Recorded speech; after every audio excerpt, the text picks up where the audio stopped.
Okay, so we are done on teaching you guys how to read your Bible.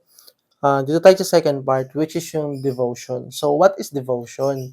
Ang devotion is yung paghihimay-himayin na natin yung binasa natin. Okay? Iba yung Bible reading sa devotion. Devotion is ginagawa natin to every day. Ito yung daily intake natin ng Word of God. Okay? Pwede tayong magnilay-nilay sa isang verse, sa isang chapter, or sa isang book, or sa isang story sa Bible. Basta, ang iisipin lang natin at ang gagawin lang natin is yung time na yun is yung how can we apply yung mga binasa natin, okay? Actually, hindi naman lahat ng nabasa mo sa Bible is pwede mong i-apply sa buhay mo. Okay? Bakit?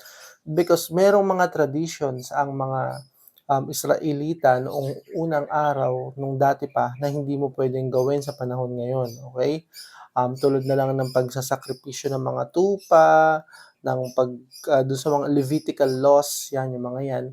Those laws are already practice ng mga Hudyo nung time nila at tayo naman is hindi na natin siya ginagawa ngayon because we know and we believe that lahat ng yon ay tapos na doon sa krus ng Kalbaryo. Namatay ang Panginoong Hesus sa krus ng Kalbaryo. He became the ultimate sacrifice. Okay?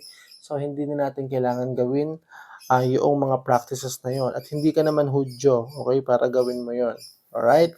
So, ang i-apply natin, ang sinasabi kong i-apply natin sa Bible is yung practical daily na pwede nating makuha. Okay? So, bigyan ko kayo ng sample. Kapag sa Old Testament, kasi most of the content ng Old Testaments are story and very historical. Ngayon, hindi ka makakapulot ng aral sa isang verse lang dito sa Old Testament. Bigyan kita ng sample. Kunyari yan, oh. And God blessed them, and God said to them, be fruitful and multiply and fill the earth and subdue it and have dominion over the fish of the sea. So yan, sa Genesis chapter 1, sa verse 28, yung mga ganyan. So, kailangan mo munang mabasa yung buong konteksto, bakit niya sinabi yun. Okay? So, kaya marami mga nagtuturo or na walang knowledge sa Bible na nagja-jump agad sa verse na 'to nang hindi muna binibigay yung background kung ano ba yung sinabi doon sa buong chapter. Lalong-lalo na kapag Old Testament, okay? So, sa Old Testament man 'yan, Old Testament, New Testament, kahit ano man yung binabasa mo, make sure, okay, na bago mo siya anuhin is malaman mo muna kung ano yung background, okay? May mga internet naman na ngayon, madali na lang. Dati kami nun wala talaga.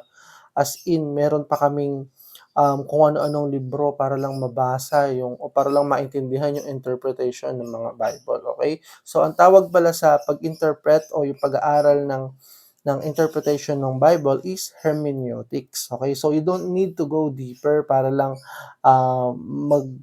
maging maganda yung pagde-devotion mo. So, pag kunyari, nasa reading ka na, nagbabasa ka ng Bible, andito ka sa Matthew, so, basa ka lang dyan, and then, pag natapos ka na magbasa, ilista mo what yung mga P, okay? Mga For me kasi, 4 Ps, okay? 4 na P, parang sa government. 4 Ps. So, ilista mo to. 1, okay? What is the promise to keep? Okay? Ano yung pangako na nabasa mo doon na pwede mong keep? Okay? Yun yung una. Yun yung first P. Okay? Yung second P naman is yung